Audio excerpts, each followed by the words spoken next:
On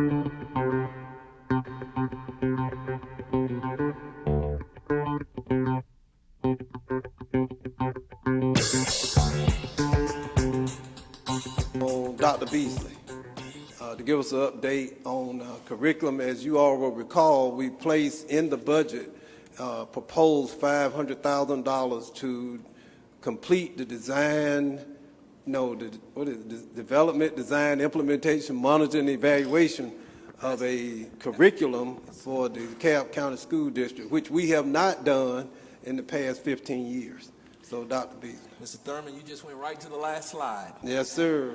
Good evening, everyone. Dr. Johnson, members of the board. Mr. Thurman, we're pleased to give you a brief update on the curriculum.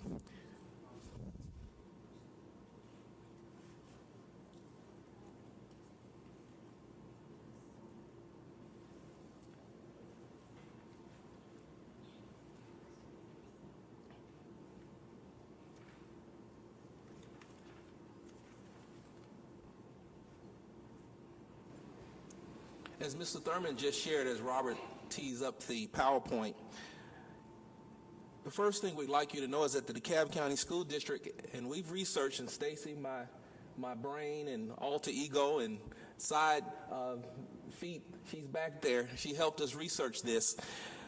This school district has not had a board-adopted curriculum in the last 15 years. We've met with Mr. Thurman throughout this school year, and that was one of the conclusions that the team came to.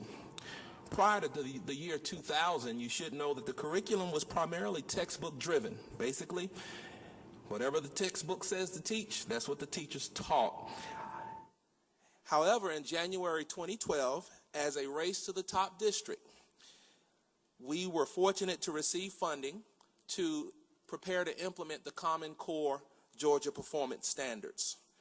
In 2012, we basically pulled together about 700 teachers to participate on teams to begin writing instructional documents for DeKalb students. You should know that these teams were trained in how to write these documents. They were informed by national, or I would say international curriculum expert, Dr. Heidi Hayes-Jacobs. These teams work very diligently to develop, for all subjects, instructional documents that would outline what students should know and be able to do. We call these the content and the skills.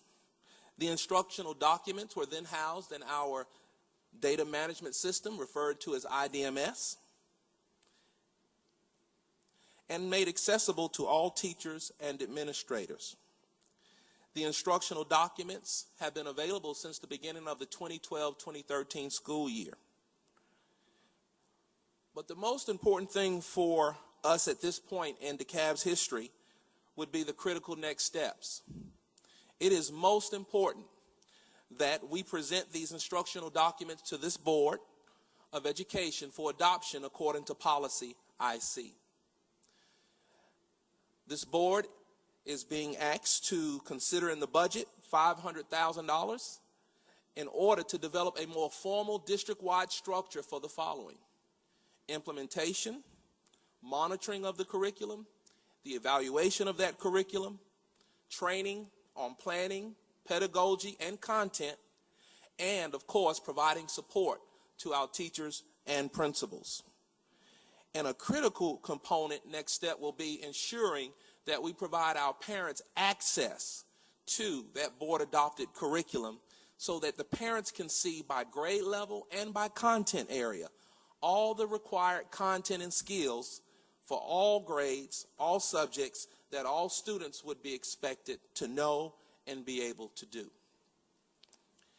Mr. Thurman, this concludes our curriculum update.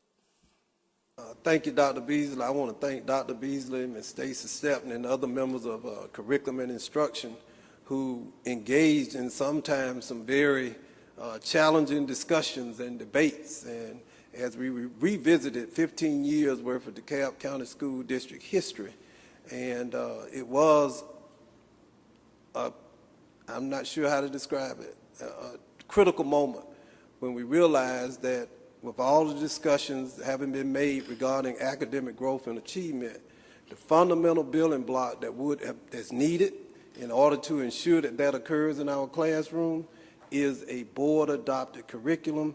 And for more than 15 years, we have failed to adopt that. But that's the past. I've talked, Mr. Chairman, with Superintendent Green. I've briefed him on this reality, but we have a great opportunity here to finally adopt a curriculum for the DeKalb County School District after years and years of frustration and inaction.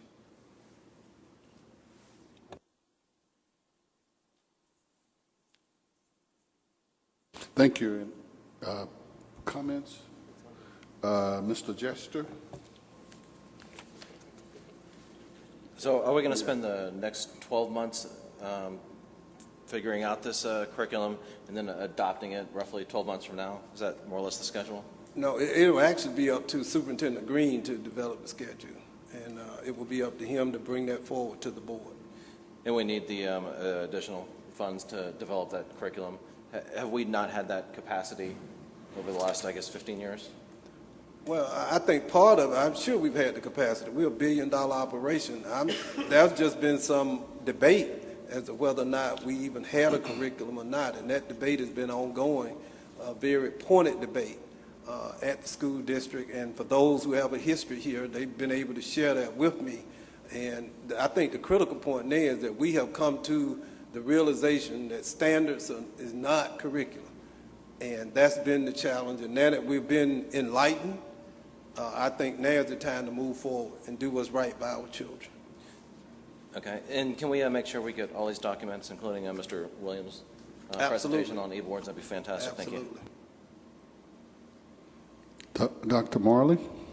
Yes, I most certainly am pleased to see, and you're right, standards are not curriculum, and when you begin to look at the meat of it, and you're beginning to have some guidelines, you're beginning to have something that, some substance to what needs to take place at each grade level, some continuity and consistency in what's being taught, then we can make sure if you have a board adopted and a district adopted curriculum, as students move from one level to the next within the district, but outside of the district, they'll have something to hang on to. But what I love about it is not only the implementation, but the monitoring of it, the assessment of this whole curriculum as it comes about. So I give thanks to you, Dr. Beasley, for your presentation, Mr. Thurman, the whole curriculum department, for being able to look at this, and the fact that you all have been working on this for some time, and I knew that you all were. It's essential that we move forward with this, because if we don't have the meat of it, some continuity and consistency, then our children most certainly will not be able to be successfully and academically prepared to move on when we're talking about careers and colleges and beyond that. So I commend you all and applaud you all for making this effort and making a step. So hopefully that as a board, we will be behind this and making sure that we move forward. I'm sorry. No, go ahead. I'm sorry. Mr. Orson? Hello, Dr. Beasley. I need to learn more, I think, as a board member, because I know that there is an ongoing debate about the appropriateness of adopting curriculums. I know some of our adjacent districts do, like Gwinnett, which we've discussed many times, and I know others don't. And part of it is because of what you touched on, that we are ultimately measured and evaluated based on the standards, not based on the curriculum. And the reality is that the standards drive it, so that that's the consistent aspect of where you go, not only now anywhere in the state, but even if you go nationally. That's the notion behind Common Core, that the standards are consistent, the delivery of the instruction around those standards. And so I come here neutral, because I really do need to learn more about both the advantages but the potential downside of adopting a curriculum and the flexibility that's built in there, because we discussed earlier today in the work session about a certain level of autonomous instruction by, particularly our highly effective, highly qualified teachers who teach to the standards, but may teach in a different manner to get to those outcomes. And so I recognize it's a very complex issue. I recognize that there is a certain security in adopting a curriculum, because we can say, well, everybody is teaching the same thing to everybody at the same time. But I also think there's potential downside to doing that doesn't recognize that there's a variety of ways to get to the same outcomes and the standards. And I know that's a lot to answer tonight. I'm just asking that as we go through this process, that we have a sort of a full-blown discussion around that, because I think we have to understand, if we decide to adopt a curriculum, both how rigid it's going to be, what kind of flexibility we would provide teachers to get to the outcomes and the standards, and what we might be giving up by doing so. If I may, Mr. Chair, board policy requires that this board adopt the curriculum. It's not a discretion. Of course, policy can be changed, but the policy requires it at this point. Secondly, curriculum is a floor and not a ceiling. And so the real problem we have is in schools have been historically underperforming with inexperienced teachers, inexperienced principals. We don't know where that floor is, to be quite honest with you. And that is the problem. Don't look at it as a ceiling where everybody will be teaching everything. What this really requires that there is a minimum level of competence. Am I right, Doc? That is correct. Y'all have taught me well. I sound just like an educrat almost, don't I? But Doing real good. go right ahead, Mr. Beal. Well, no, you're right, Mr. Thurman. And to your question, Mr. Orson, the curriculum basically becomes just a minimum. It doesn't necessarily prescribe how a teacher should teach, because every teacher has a unique set of situations, variables, and students. It just basically says, at a minimum, every student should be taught this information. They should have this knowledge base, and they should be able to do certain things at a minimum. Of course, we want every classroom to go well beyond that minimum. I think you'll be pleased that once we have the conversation about the curriculum, that philosophically it encapsulates the ability of a teacher to be creative, to be authentic, and to take into consideration the very specific needs of their students. And that is not compromised when you adopt a minimum, a floor, an expectation at a minimum what students should know and be able to do.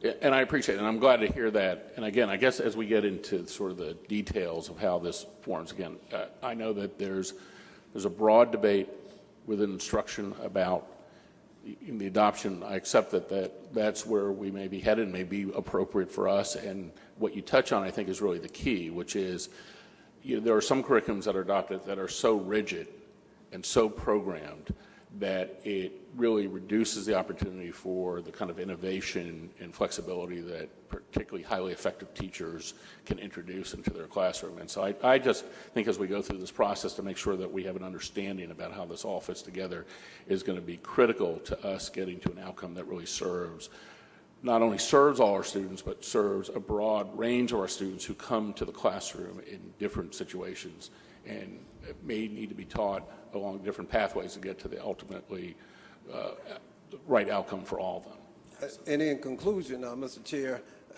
just based on my assessment and what I began to understand and acknowledge and accept, the lack of a curriculum has been a major contributor to student underperformance in DeKalb County. I've heard all the speeches, I've read all the opinion pieces, and what we have to acknowledge that the lack of us, people who sit in my seat and others, adopting a standard curriculum for the DeKalb County School District has been a major contributor to student underperformance in our county. It's an embarrassment, but the good news is it's something that's in the past. Dr. Beasley and Ms. Stacy have put together a strategy. I've talked to Dr. Green about it. He's a curriculum and instruction expert. And if there's ever a moment and a time for a man or a leader, this is it. And if this is the major problem that needs to be addressed. And it's really inexcusable when you think about it as a school district. Dr. Marley, I believe. Yes, I think it's important to recognize I'm a former curriculum specialist of one of the top 10 magnet schools in the state of New York. And when you're looking at a curriculum, and I think Mr. McMahon can understand this being the chef he is, that when you're cooking, you have all the ingredients. And so this curriculum will provide the ingredients and provide some direction for the framework that's already there. We've been operating under a skeleton. And I think we have to look at this. This is the first time in 15 years It's not the panacea to all that is to be, but it's a start of what we're trying to get to and making some direction.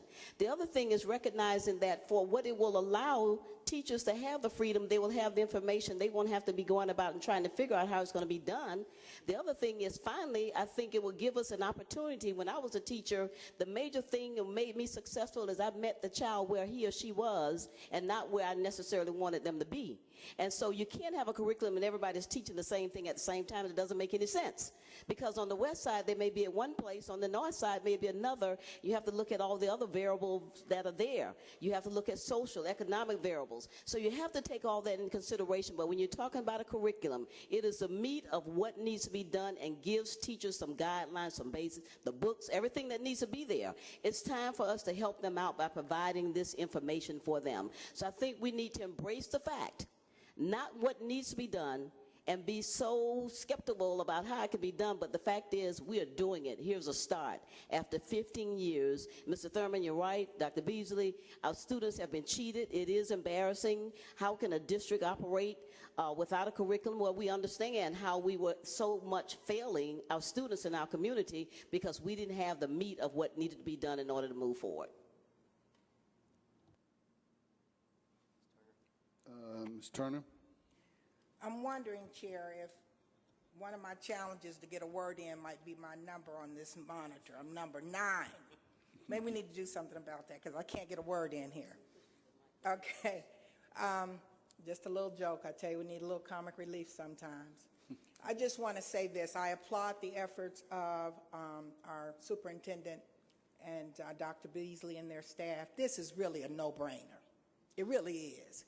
Having been in education 24 years, it is an embarrassment that we've not had this. And what's amazing to me is when we employ people and entrust them with the responsibility to come up with creative solutions to a problem, then we want to browbeat and over-question, over-philosophize everything about it instead of going forth with the solution.